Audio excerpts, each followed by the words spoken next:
Hello, welcome to Gardener's World on this Easter weekend.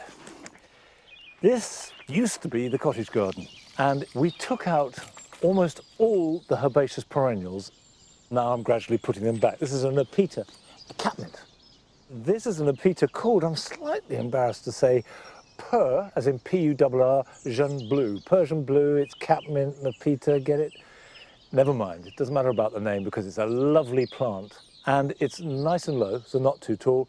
And one of the things about catmint is it can flop a bit. So if it's low, it's got less to flop, and also I can cut it back.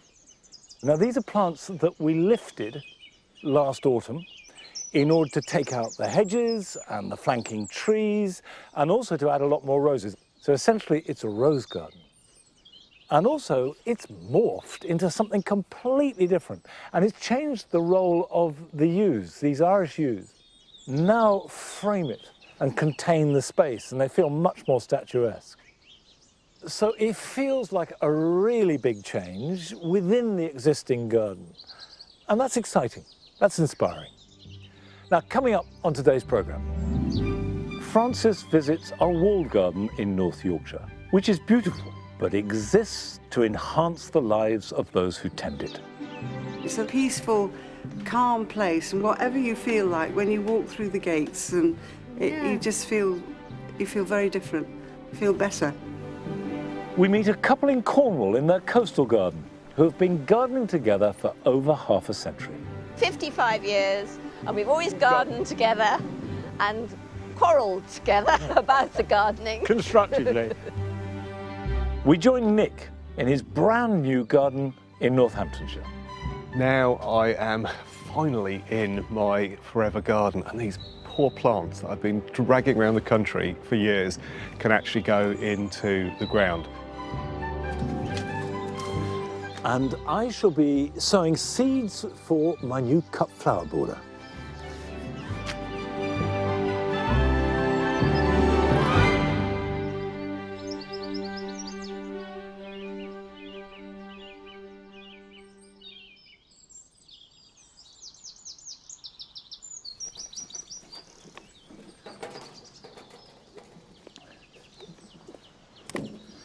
We've made changes here at the Mound.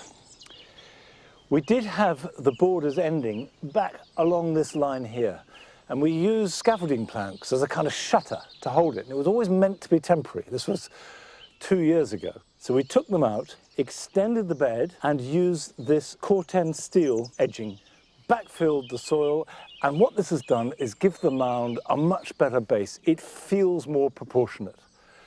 I've indulged myself in buying 4 really nice topiary yew balls, and now I've got a whole strip going right round the mound to plant up. Now I intend to harmonise with what we've got here, and actually that's quite easy because this has a very clear defined colour theme, which is pale yellow and pale blue. Now I've got some plants that I've salvaged, so that's a start, but that hasn't stopped me going shopping. And I have got a few plants here, and you can see they exactly fit the colour scheme. I've got pulmonaria, I've got wallflowers, I've got primulas, which will mix in with what I've got. Now, this pulmonaria can go here. Pulmonaria likes a little bit of shade, likes fairly moist soil, but good drainage. I've got a geranium, hardy geranium called Roseanne. Roseanne is a fantastic geranium, but it does grow about 2 foot tall and about 3 foot in spread. So we'll pop this down here, and that will go on flowering most of the summer. Now, this is just blue, so to get the yellow I want, I've got these primulas. These are a cross, a hybrid, between Primula vulgaris, which is the primrose, and Primula veris, the cowslip. Now, primulas tend to like a bit of shade, but they're very adaptable.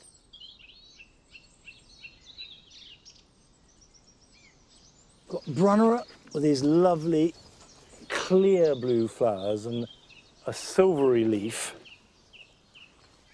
I've got a couple of Aquilegias here. This is Yellow Queen, which is very, very pale yellow. And one of the fun things about having a colour theme in any garden project, and it doesn't matter what the colours are, is taking those colours in whatever direction they want to go.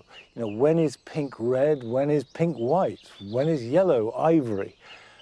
It doesn't matter. It's a game, but it's a good game. And that can come in there. Now these are wallflowers. Absolute perfect colour. Wallflowers are biennials, which means you sow them one year and they flower the next year, and that's it. And of course, wallflowers are a plant that you grow for their fragrance as much as anything else. There's no other plant that has such a lovely honey fragrance. One lot there, and I've got some more which I'll put on that side. Now at this stage, stop, have a look, go and have a cup of coffee. Come back and have another look, maybe sleep on it, ask someone else, move things around. The absolute rule is place twice, plant once.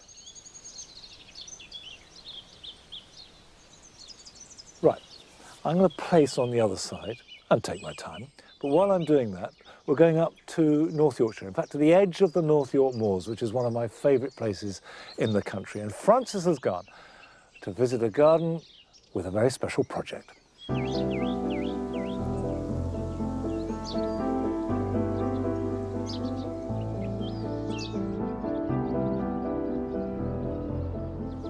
This is Helmsley Walled Garden, and in late spring, just look at it, absolutely packed with vibrant colour. In any really well-designed garden, there's always something to look at, no matter when you visit. But I have to say, I think I've hit it on exactly the perfect moment. Look at the wisteria just come into flower at the same time as the alliums, and those two purples are beautiful and soft. But then, as you move around into this long border, the purples continued, and then accented by yellow, so a spodoline lutea and different euphorbias. It's just beautiful. And that yellow and purple then continues in this amazing laburnum arch. How beautiful is that? Look at the flowers hanging, and again, the purple alliums, and this whole little arbour makes you want to explore and transition through from here into the rest of the garden.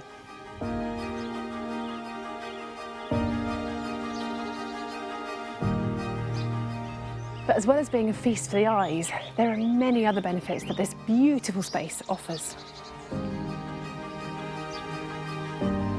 June Taish is the head gardener here. She's clearly a talented grower, but not just of this stunning display of flowers.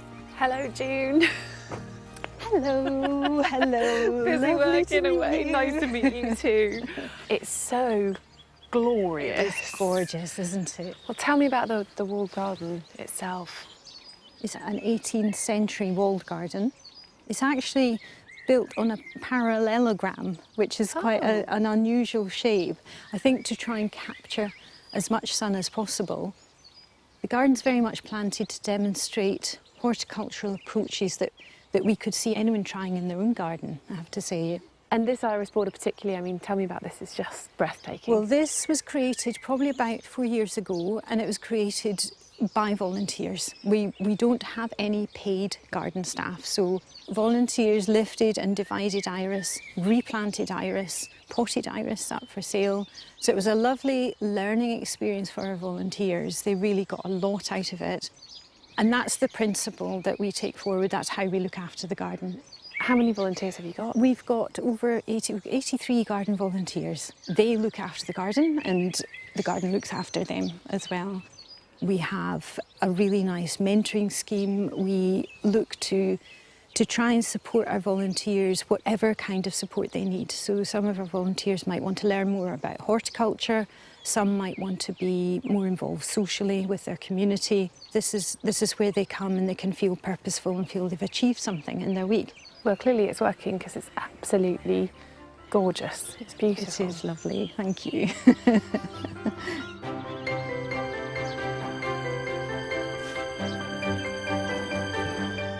The volunteers work in all weathers and all year round.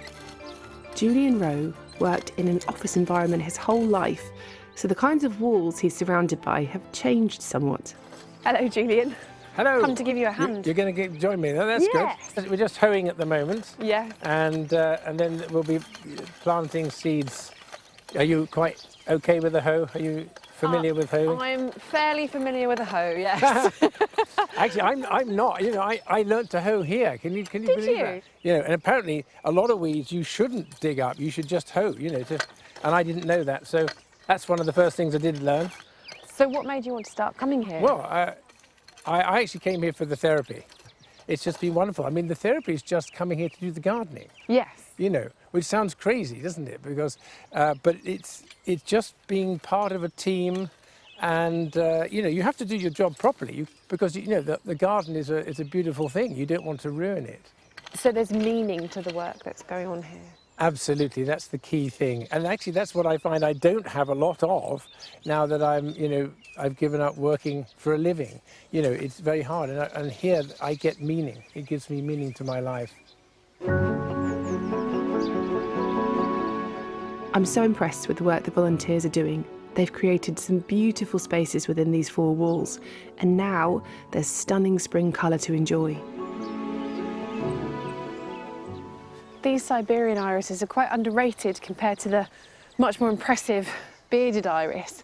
The nice thing about them is that they're a bit more versatile. You can grow them not in full sun, and also they have beautiful bronze autumn foliage, so they give a really good year-round interest as opposed to the bearded ones which flower magnificently and then are gone.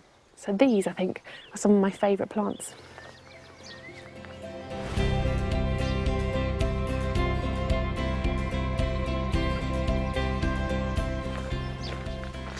There's something about a walled garden, isn't there? They just feel like inherently magical spaces. Probably something to do with the huge walls keeping the wind down a little bit and keeping the temperature up. And this here is the kitchen garden, and it's really lovely seeing that nod to tradition. But also, I think those walls and growing veg can be very nurturing things for people who maybe need a little bit of support in the garden, and sowing a seed, letting it grow, and then literally harvesting the fruits of your labour at the end of a season when it comes to growing food is an incredible process. It's a very hopeful process, and I think it really sums up the whole ethos of what they're doing here in this garden.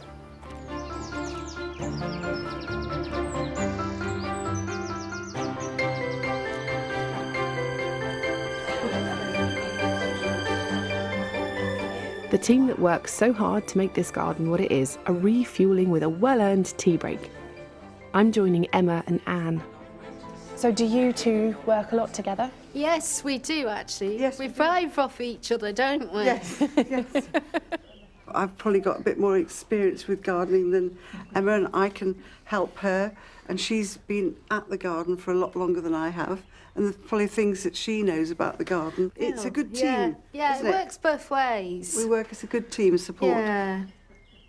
So what is it that you love about it? You know, this lot is my second family, really, because my parents live away. They mean a lot to me. You know, sometimes, you know, you come into work and you're not in the best of moods, and they just cheer you up and ask you what's wrong. And It's a lovely, peaceful, calm place, and whatever you feel like when you walk through the gates, and you just feel very different, feel better.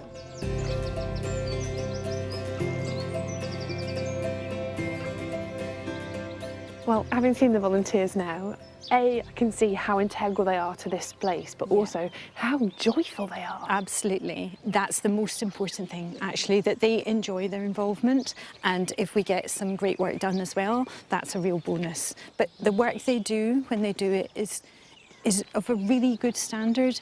And we challenge our volunteers so that they get more out of it, and they really feel they've done a great job themselves. Because, of course, volunteers are giving up a lot of their time to be here, but in exchange, they're learning really good horticulture from you. Yeah, it's really lovely to see people gaining confidence, using tools correctly, using horticultural terms that they never even knew before, but actually loving doing it, really enjoying it, because that's what you should be doing with gardening. Gardening is joyful.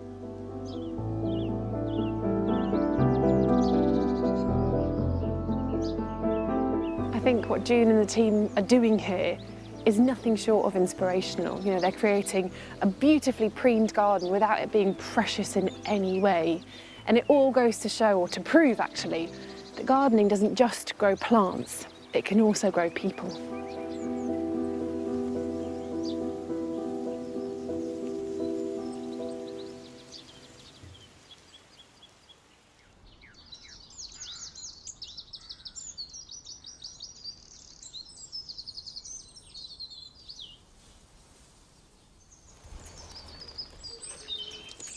Thank you.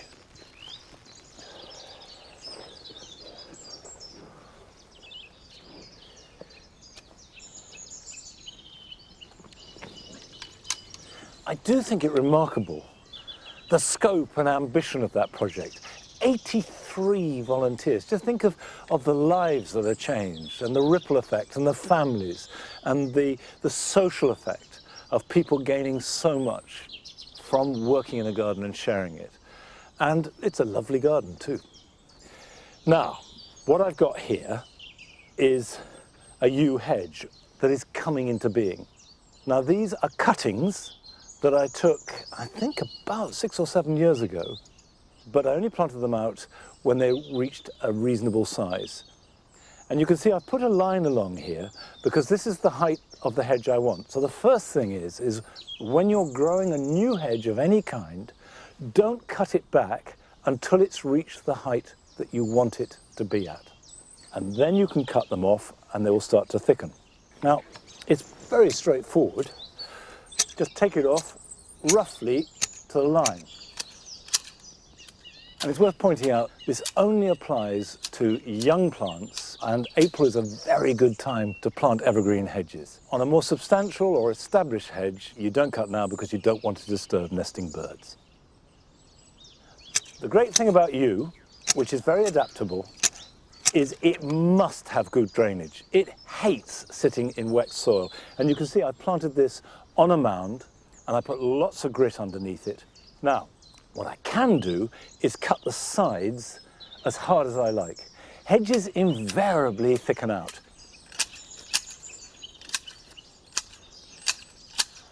Yew doesn't like making a hedge much under 1 metre. So if you want a low hedge, it's not a suitable plant.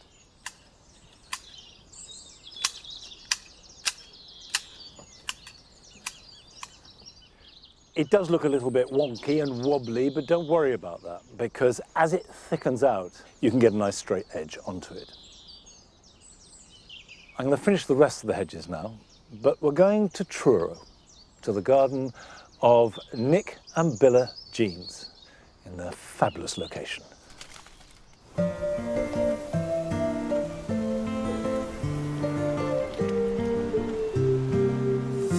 You do feel very lucky to be in this beautiful part of the world. It is a gorgeous place. So when the sun's out, we do like to spend most of our time in the garden. It's a lifestyle thing, isn't it? Yeah, what else would you do at our age? You're into it.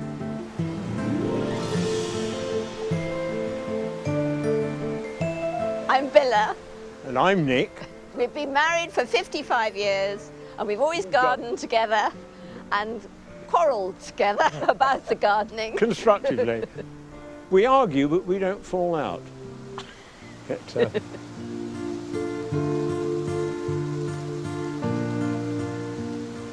is typically Cornish in that if you've got good visibility, it's about to rain. If you've got poor visibility, it is raining. And in the winter, if you've got a hard easterly wind, and you can watch the plants shrivel up. You know. We do catch the frost because it rolls down the hill, unfortunately. So it's not as balmy as it could be. So in the front garden, we have the river on our doorstep. So we do have a bit of a microclimate there. It faces south, so we can shelter things right next to the house. I think late spring is the best time of the year, when you've got that rush of growth. Well, bulbs do really well in this front bit because it's very free draining. We're on a slope, it's hot and sunny in the summer. So the irises, loving it, aren't they? They need to have a bit of a good bake with the rhizomes to make them flower, and they certainly have. Fennel does very well in Cornwall. It's a lovely tactile plant. I think we choose plants for the benefit to wildlife. A lot of stuff is left to grow naturally, and I will edit out what I don't like.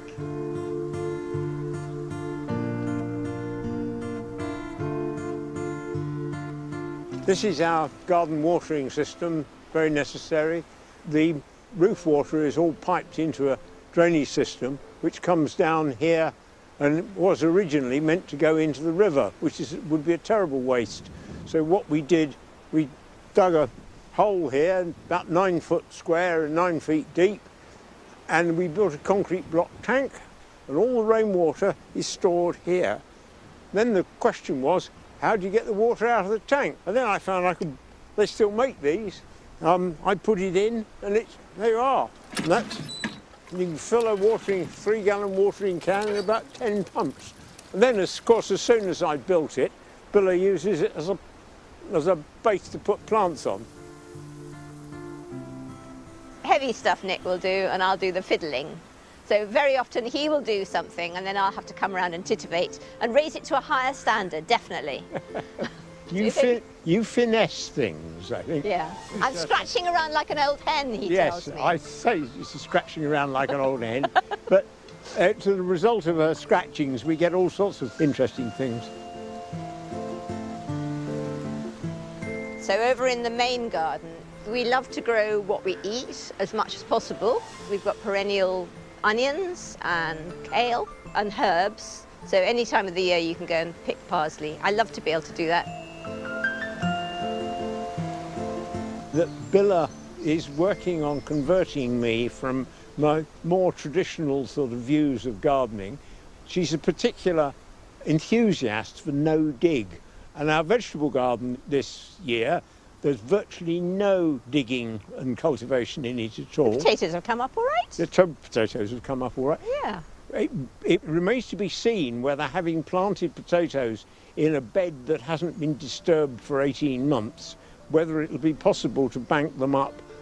Yes, you just put on more compost.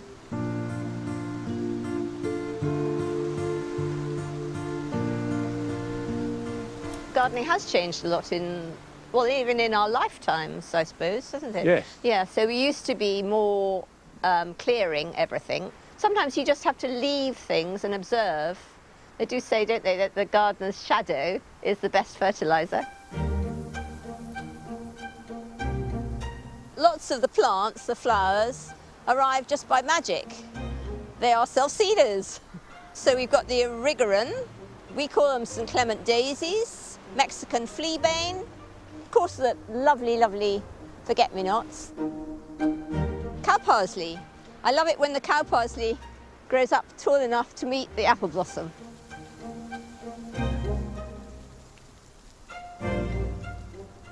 Here you have our main composting area. It looks a bit like Steptoe's yard, but then that's because it's all built out of recycled corrugated iron which came off a shed roof about 30 years ago.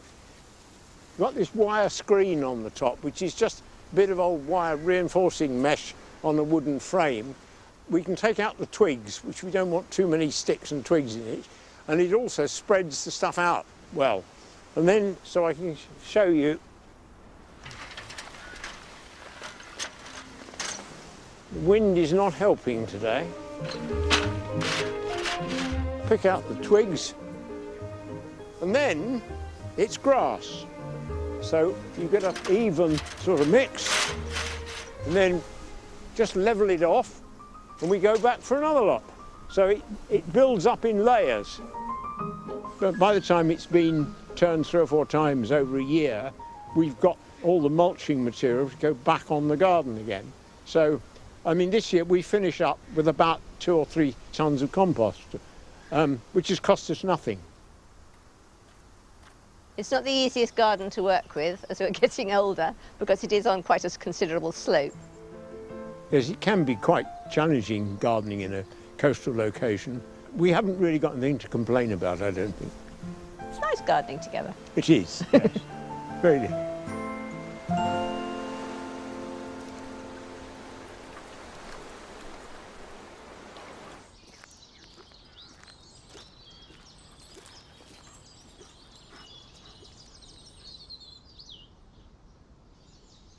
Good boy, come on. Look at these lovely, lovely, lovely things. Aren't they beautiful? Keep going.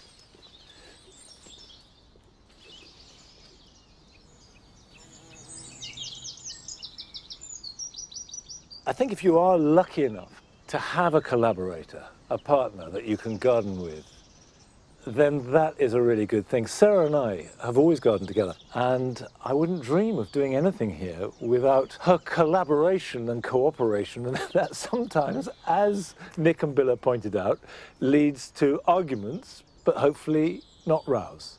Creative debate. Now, we agreed to move this rhubarb here from the cottage garden. This is a variety called Timperley Early. And you can see that it's growing quite well, and it may look as though it's ready to harvest. But because I moved it, I'm not going to harvest at all this year. And if you plant rhubarb or move it, leave it. Don't pick any of the stems. Let the leaves grow full foliage, and through photosynthesis, the roots develop, and then next year we'll be in a better position to give you plenty of stems. Now, Timperley Early, as the name suggests, is an early rhubarb. Now here, if Ned isn't going to lie all over it, go on, get off. Terrible dog. This is Victoria, which is a later variety. It's very big, it's very robust and very delicious, but it won't be ready for harvest until well into April. And then, as with all rhubarb, stop picking it, certainly by the end of July, and just let it have a chance to recoup its energy. And that way, you can keep rhubarb going for generations. And stewed rhubarb for breakfast in spring with a little bit of fresh yogurt and some of our own honey, fantastic. Now, still to come on today's programme. Nick makes plans for a garden in his new home in Northamptonshire. Because the focus here is all about these stems, I don't want to compromise them with an ugly stake. So I want to let you into a little secret form of staking. And we go to Surrey to meet an enthusiastic grower and swapper of houseplants. So this one is a Hoya globulosa Welsh mountain zoo. Oh my goodness. This is a wish list plant, Claire! But first we're going to visit one of your gardens, and this belongs to Sue Millard. Hello. This is our garden in Cumbria. We've been here almost 40 years this summer, and I thought you might like to see all the different kinds of daffodils that have emerged from the lawn in the years that we've owned this house. We're on top of a small hill here, and although we have some shelter from trees, you can see we're very open to the weather. When we first came here, there were just single leaves in a flat lawn. My husband has mown around them, and old varieties have come up that we've never seen before. These are two of the oldest daffodils we have here, Narcissus pseudonarcissus, our wild daffodil, and a direct descendant called princeps, which is taller and larger, and it flowers a little bit later. This is an extremely old daffodil, Telemonius planus. I understand it was known at least as early as 1623. This one is Mrs. Langtree, and it was probably planted when our 18th century house was rebuilt in 1902. This double I know as butter and eggs. Daffodils are always popular with the pollinating insects, the hoverflies and the beetles. That's our cat Sooty, with a big bank of Carlton daffodils. It's amazing the things that will reappear if you just give them time and don't mow them off. Now I'm looking forward to our bluebells in May and 50 yards of honeysuckle hedge in June. But for now, bye-bye.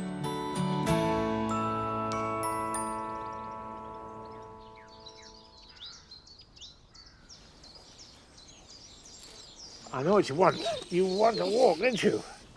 Come on then. This way. Here, come on.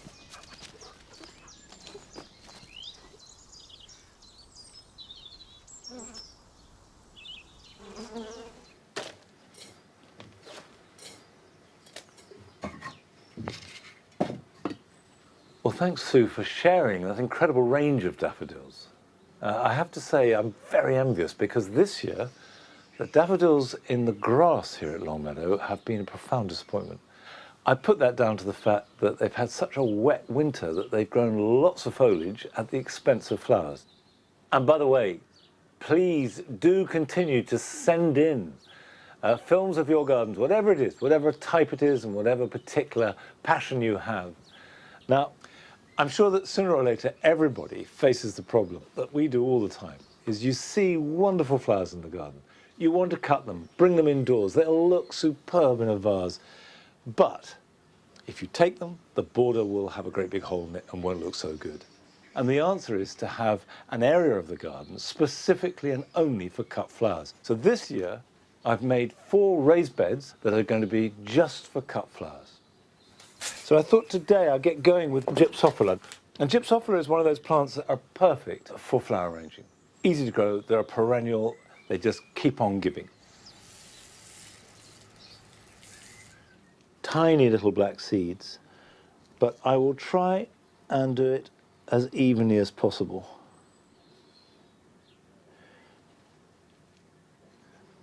So if you get a nice strong seedling with a good root system from day one, everything is going to go better.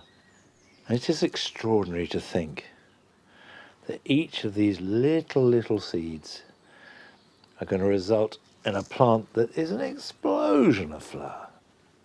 Now, I will just press these down lightly, and all I'm doing is just making sure there's contact with the soil, and then cover them thinly with vermiculite. If you haven't got vermiculite, it doesn't matter. You could use a little bit of sieve compost. Not too deep, but just a light covering.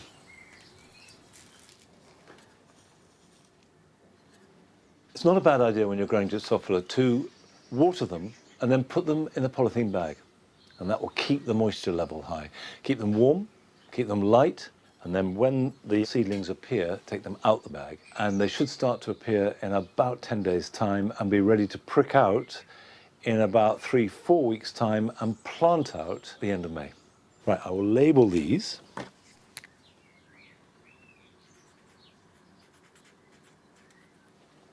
There we go. Now, last year, Nick rented a house and created a temporary garden using lots and lots of containers. Well, I'm pleased to say that after a long search, he's finally found a home. Last September, we joined him as he began to get to grips with his new garden. After a year living in a rented cottage, I finally bitten the bullet and bought my own place. I'm just so thrilled to finally be able to put down roots, literally and metaphorically. I guess, like going to any new place, you need to take a little bit of time just to kind of settle yourself in, get to know the locals, get to know the spirit of the place. It's often so worthwhile to just live and breathe in a garden for a while before you start to make any decisions. It's about 30 metres deep and about 6 metres wide. And I just love the fact that it's flanked down the sides with these ancient stone walls. It just sort of sets the garden into the context of this village. All the stones have arisen from the space around us.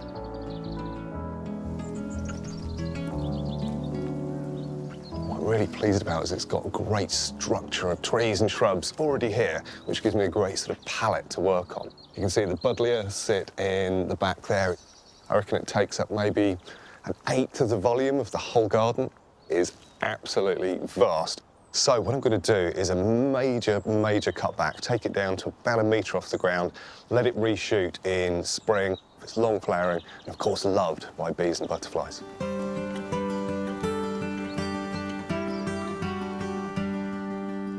I'm sure you've all come across the idea of no mow May. Well, I went for something slightly different here, which is the shaggy summer look, which is basically all about leaving a good proportion of this lawn to run wild, to turn back to meadow. course, it's great for wildlife. There's lots of flowering plants that will appear here and provide support for pollinators. I wanted to cut down my maintenance, but actually most significantly, I wanted to see what the seed bank in the soil was. And so I was absolutely thrilled to see that I've got things like lady's bedstraw growing away. And so they've flowered through the summer in this sort of grassy mix. I haven't had to maintain it at all. And of course, it's been brilliant for providing food for all the pollinators. It's not a huge garden, but it's about average for the UK. And so I really wanted to pack in as much as I possibly could. So the terrace on this side will have effectively a sort of a fire pit in the wall, and then a little bit of a fire on the other side as well, which will be a nice sort of breakfast area. And then really the rest of this space that's currently sitting as lawn is going to be nearly entirely planted. I'm happy to say I have plenty of plants to get me started. Most were in pots in my rented garden, so it was a case of getting them stored safely over winter and brought over here. Time has flown since I moved. Now it's nearly spring, and although this March is proving to be a bit wet and miserable, I'm figuring out where I want them all to go. These poor plants that I've been dragging around the country for years can actually go into the ground. And so there are certain plants like this rose back here, for example. This is called Bengal Crimson, and in theory it will flower year round. But because I've been slightly torturing it in a pot, it's not blooming at the moment. It does, however, have buds in March, which is pretty extraordinary. There's all sorts of other bits and pieces here as well that have come from the rented cottage. Got this fantastic Anastodontia over here. All of them are going to be freed and starting to grow in the garden really soon. And I've got all sorts of new plants as well that I'm going to add into the mix. So various hellebores, some wonderful erysimum down here. This is a fantastic cultivar, quite a new one, called Poem Lavender. And it's got that lovely mix of kind of peachy pink with a mauve and a slight sort of purple note to it. And what's brilliant, of course, about these perennial wallflowers is they don't stop flowering for about 3 years and then drop dead. As long as you take cuttings, you can keep them going in the long term.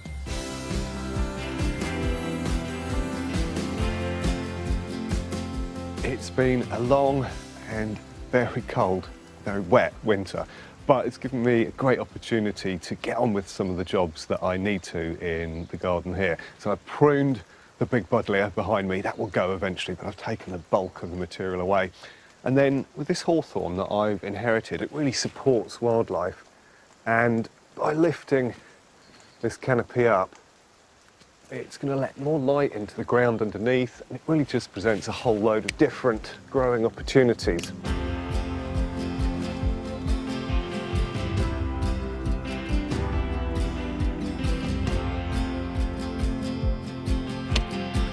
I'm really keen to make sure that my new garden has got as much interest as possible.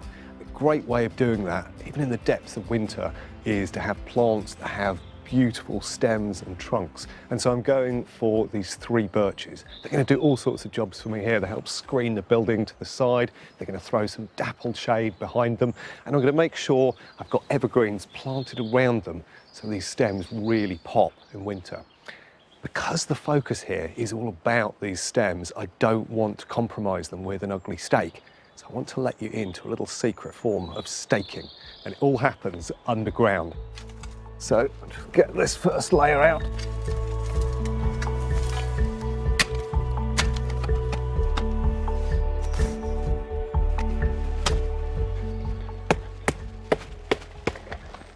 And it was always that easy.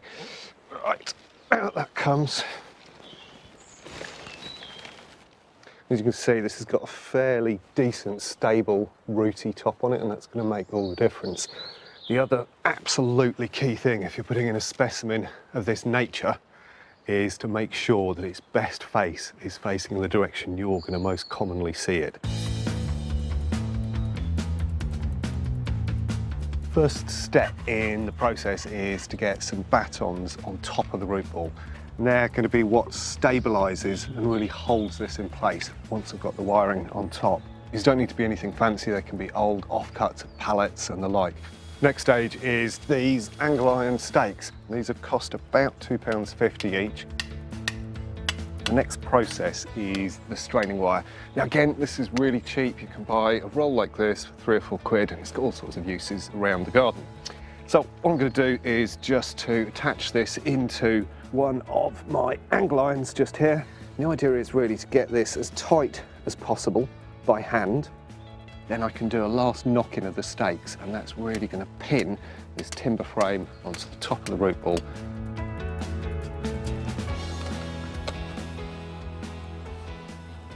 This is absolutely solid. It's not going to go anywhere. You avoid the ugliness of a stake.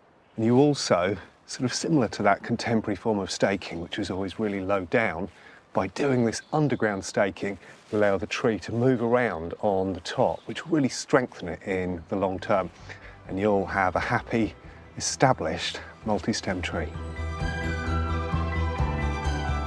With the structural trees in and the pruning done and spring just around the corner, I can't wait to see how the garden's going to turn out this summer.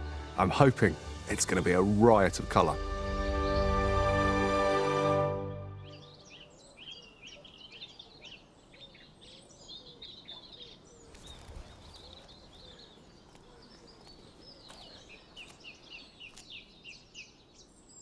You can tell that Nick, although he's keeping a calm exterior, knows that he's on the cusp of a big adventure. Well, I really envy him because it's such fun. And also, take his advice, when you get a new garden, however daunted you might be, just take stock. And if that takes you a year, it takes you a year. Just take your time and then make your plans. Now here in the writing garden, it's white, it's frothy, it's light. And at the moment, you have the snowflake, the leucosium, and then the tulip that's just beginning to open up in the last day or so. It's quite early for us, that.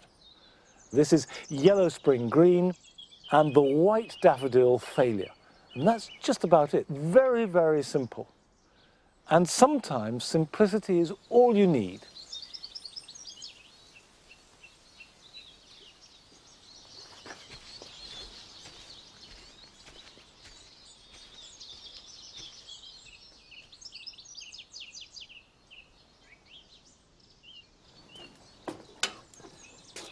I've got quite a few tomatoes that I sowed in January and pricked out into plugs that really need potting on.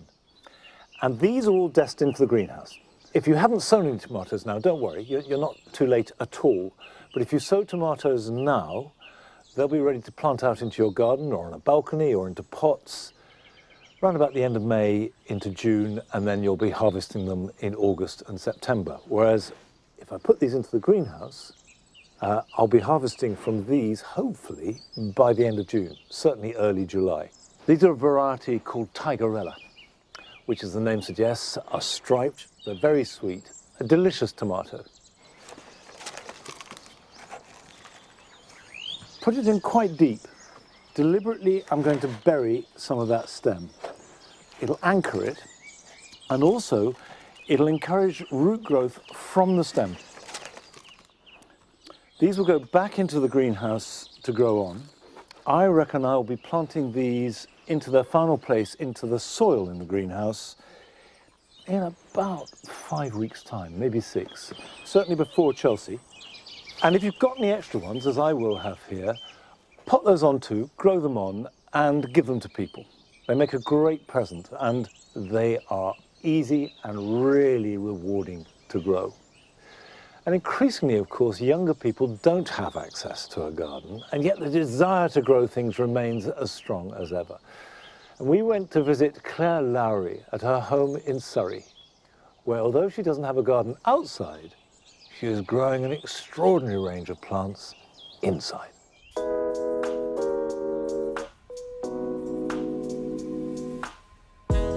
I just cannot imagine living in a space without plants.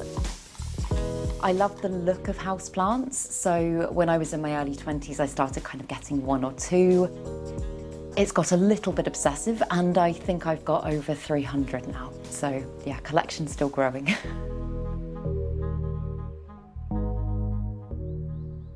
Welcome to my living room. Over here I've got one of my favourite plants. This is an Aglaonema cutlass, and it's so, honestly, it's so ridiculously easy to care for. I would say it would make a really good beginner plant because I do very little to this plant, but it's got really gorgeous foliage. It's really adaptable when it comes to light as well. It can survive in lower lighting conditions, so if you don't have that much natural light, it's perfect. I also pretty much let it dry out between waterings because it's very drought tolerant. So yeah, I love that one. And then I've got my massive bird of paradise here, which is just growing like a weed at the moment. It keeps turning to face the window, so I have to keep rotating it. So it's a little bit wonky right now, but I do love it. I just think it's got that beautiful kind of jungly vibe, and I think it's gorgeous. So I live in a fairly small space. I'm just in a one-bedroom flat, and so I've had to think a lot about how I can really optimise the space so that it doesn't feel cluttered and I'm not constantly tripping over plants. So yeah, I've got my big hanging rail that goes all the way around this section of the room, and then I've got my stick-on shower shelves over there on the window, and they're fantastic because they just allow natural light to pass through them. So yeah, it's just getting creative with the space and having lots of plants on different levels. I've got certain zones in my house that I've created. Like I've got my cabinets, for example. The main cabinet in this room here is my tropical plants that need very high levels of humidity, tend to prefer higher levels of heat. And then I've got a propagation/rehab cabinet in my bedroom. And that is the one that's always chaotic, always very messy, but it's where most of my new plants will start off when I bring them in. So in my cabinet, I've got some of my most kind of treasured, precious plants. And the great thing about creating a cabinet space is firstly that it's really easy to do, but you can just control pretty much everything in there. So I can make sure that my plants are receiving enough lights because I've got grow lights in there. I can control the humidity. I used to use heat mats in here, but nowadays it seems to just store the heat pretty well, so I don't bother. But I've got a little temperature and humidity gauge, which is a little bit lower at the moment because the doors have been open a lot today. Usually it tends to sit around about 26 degrees Celsius, which is obviously very warm. And ideally the humidity will be anywhere between about 65 and 80. But a couple of my favourite plants in here, I could take you through lots, but this is my Alocasia Jacqueline, and I'm just totally in love with this plant. I think the texture of its leaves is just incredible. They're so furry, kind of bristly furry, not super soft, but that along with the colours of the leaves, it's stunning, and it seems really happy in a cabinet environment. And also I just love the stems on it. I think they're just so pretty and kind of purpley and almost like they've been printed. And then this is another one that I got very recently at the plant swap, Alocasia sinuata. I just find it incredible that nature can create something that looks like that. It almost kind of looks like it's been 3D printed, but really cool. So yeah, that one's doing really well in there. It's only been in there for a couple of weeks, but it's already unfurled this new leaf, and it's also got a little baby coming up in there as well.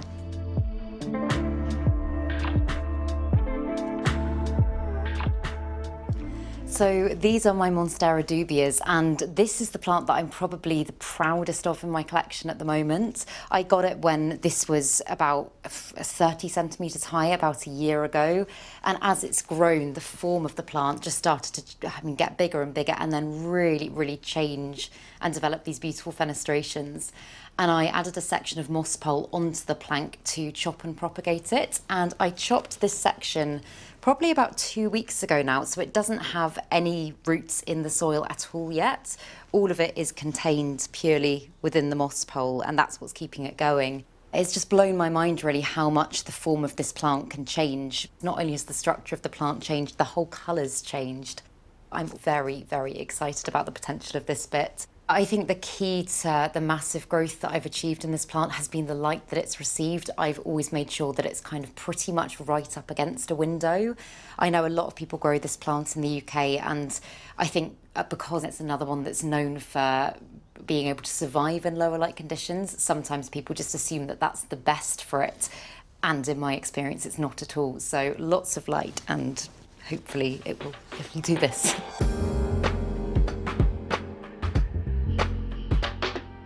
The plant community is just the most incredible thing. I met some lovely friends, I made some really close friends as well, and we started doing swaps. It's been a wonderful way to build up the plants that I've got at the moment, but it's also just been the most fantastic way to connect and meet like-minded, crazy, weird, amazing plant people. Super excited because today my friend Emma's coming over and we're going to do a mystery plant swap. Thanks for having me round. Not at all, I'm so excited. Should I go first? Yes. Okay. I'm pretty sure you don't have this one. Oh my goodness, is that the cream splash? Yeah. Oh my God, it's beautiful. It's a philodendron cream splash. Oh my God, that variegation is just stunning. Yeah, with a little bit of extra splashy variegation. Yeah. Oh, that's so pretty.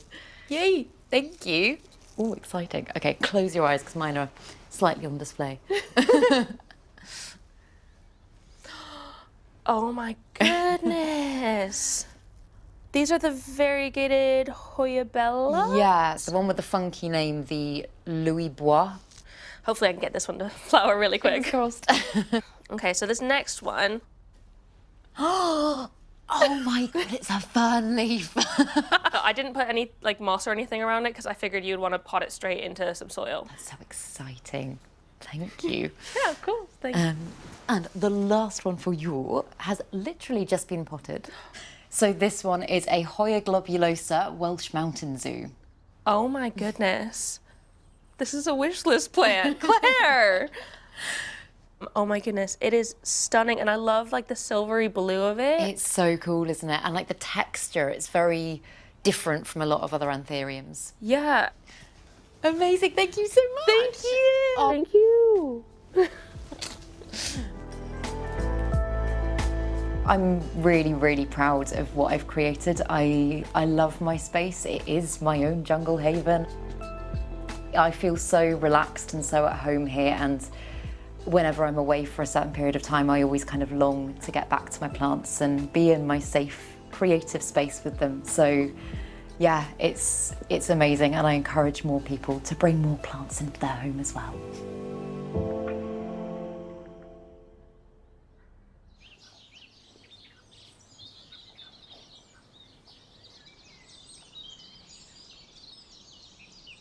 I've said it before, but it really wasn't so long ago when houseplants was considered to be a bit old-fashioned and stuffy, and now look at them.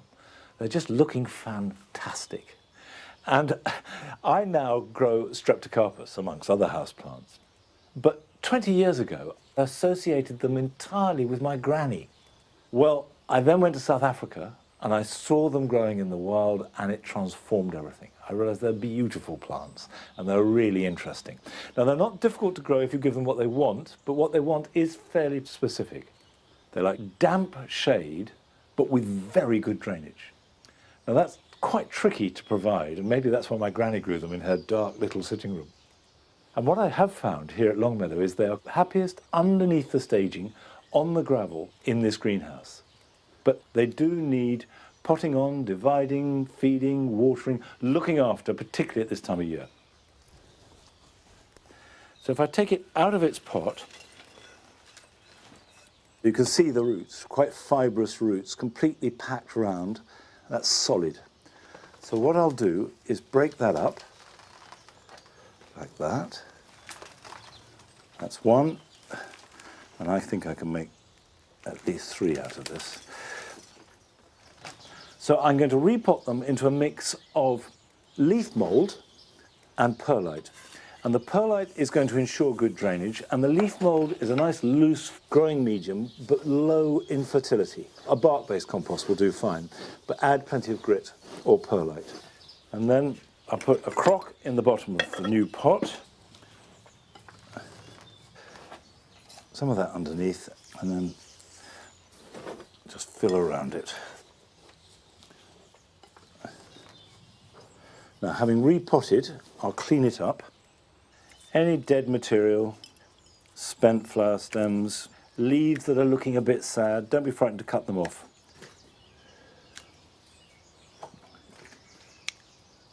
I will give this a good soak, let it drain completely, pop it in the shade and then water it once a week. But if you've got a mister, you can spray it daily if need be, certainly more than once a week, and particularly in hot weather.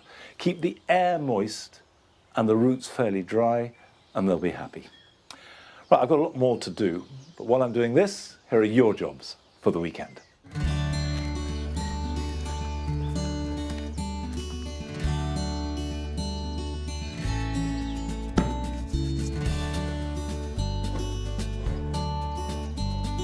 If you have a greenhouse, it's too early to plant out tomatoes or chilies or melons or any other tender crop. But use the space by planting young salad plants. If you've grown them yourself, that's fine, or you can buy them in plugs from a garden centre. Then these will grow quickly and the protection of the greenhouse can be harvested and enjoyed and then cleared when the tomatoes are ready to go in the ground.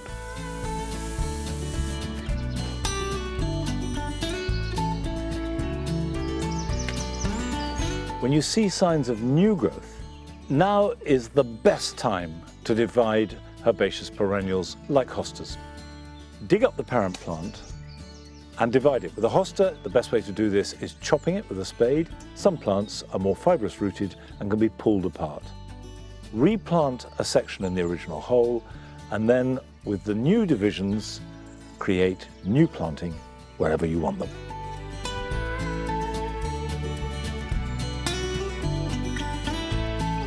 Epimediums are a wonderful plant for dry shade, but their foliage does tend to obscure the delicate flowers that are at their best right now.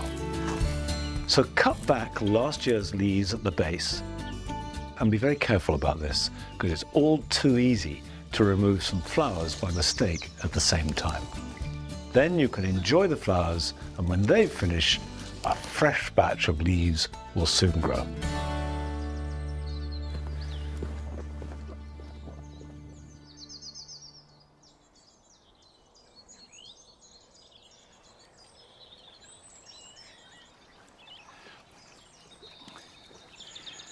I'm bringing out the pots of tulips, which I keep under cover. It's always tricky knowing how to store tulips because you want to keep them out of the rain, and thank goodness I have done, because they would have been saturated this year and then the bulbs can rot. But at the same time, they don't need protection from the cold, and it does them quite a lot of good to have cold. So I've been storing most of them in the bus shelter, and tulips won't be killed by a touch of frost. That won't do them any harm at all, and they're beginning to flower. Here in the Paradise Garden, the key tulip is a cuminata, and it's really long and thin, and they're quite an intense vermilion and orange. And what I've planted round the outside is a tulip called Flyaway, which is much cruder than a cuminata, but it's got the same colouring and it's fairly long. In the corner, I've got Negrita, which is quite a pale purple. It's touched with mauve, so quite rich colours here in the Paradise Garden. And hopefully the crabapple blossom will come soon at the same time as the tulips, and this long, wet winter will be a thing of the past. But that's it for today. Enjoy the rest of the Easter weekend. Get out into the garden if you possibly can. And next week I'm away, so Adam will be with you in his garden, and I'll see you back here at Longmeadow in 2 weeks' time. So until then, bye-bye.